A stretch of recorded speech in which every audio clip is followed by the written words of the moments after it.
Bon, en fait, l'insécurité dans la société, c'est une maladie à laquelle tout le monde doit combattre. Hier, c'était dans les hauts et moyens plateaux d'Uvira, Fizi et Mwenga. Aujourd'hui, ça s'intensifie. Il n'y a pas un mois, la ville de Bukavu a été attaquée. Avant-hier, la semaine passée, c'était la ville d'Uvira, les environs qui ont été attaqués par la coalition Maï Maï et Red Tabara, qui sont leurs alliés. Ils voulaient prendre la ville d'Uvira. Donc comprenez l'ampleur de la situation. Avant les mois passés ou les années passées, c'était dans les hauts et moyens plateaux, il n'y a pas de radio, il n'y a pas de télévision, c'est isolé. Il y a eu des morts, il y a eu des tueries, le rasiement des bétails, la fuite de gens, en milliers alors.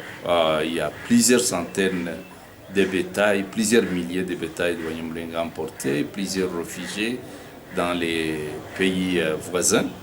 Mais comme on ne veut pas arrêter cette hémorragie, voilà que c'est maintenant dans les villes, Bukavu, Uvira, je crois que si on n'arrête pas cette histoire, et là nous interpellons le gouvernement, nous interpellons l'armée, nous interpellons la population qui s'allie avec les groupes armés d'arrêter cette histoire, parce que sans la sécurité, il n'y a pas la paix. Chacun a sa part de responsabilité. Quand les Maï Maï s'allient au raid de Tabara pour chasser leurs voisins Banyamulenge, aujourd'hui que l'armée burundaise vient pour chasser leurs rebelles raid de Tabara, aujourd'hui ils ne choisissent pas, ils les chassent avec leurs alliés Maï Maï. C'est comme ça que presque tous les villages dans les hauts plateaux, moyens plateaux de Vira, la population est en train de fuir en désordre dans tous les sens. C'est la population qui en perd.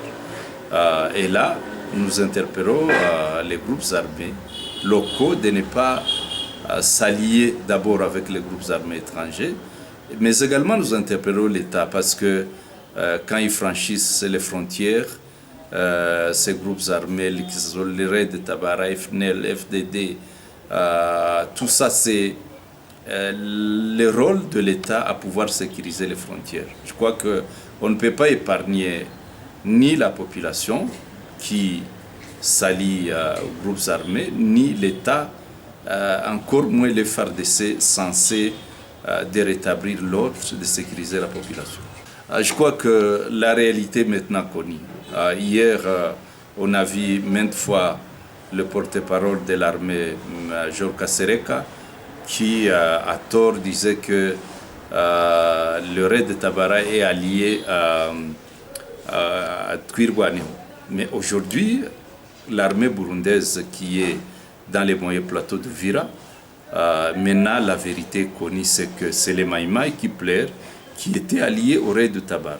Ils sont frappés par l'armée burundaise au même titre, le raid de Tabara et leurs alliés.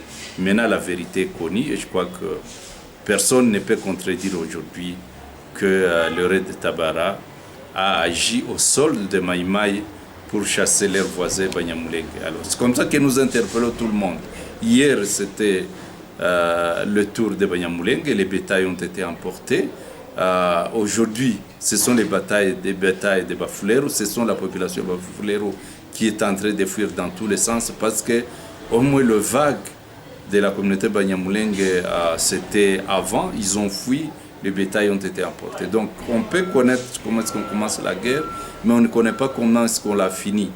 Et j'interpelle notre population du site Kivu de pouvoir se désolidariser avec les groupes armés. Parce que si on veut la paix, si on veut le développement, on ne peut pas construire le pays dans la guerre. Nous apprécions à juste valeur la population de Bushi, qui pratiquement, même si à Kalehe, il y a des guerres qui commencent, mais dans presque tous les territoires de Bushi, ils s'occupent du développement.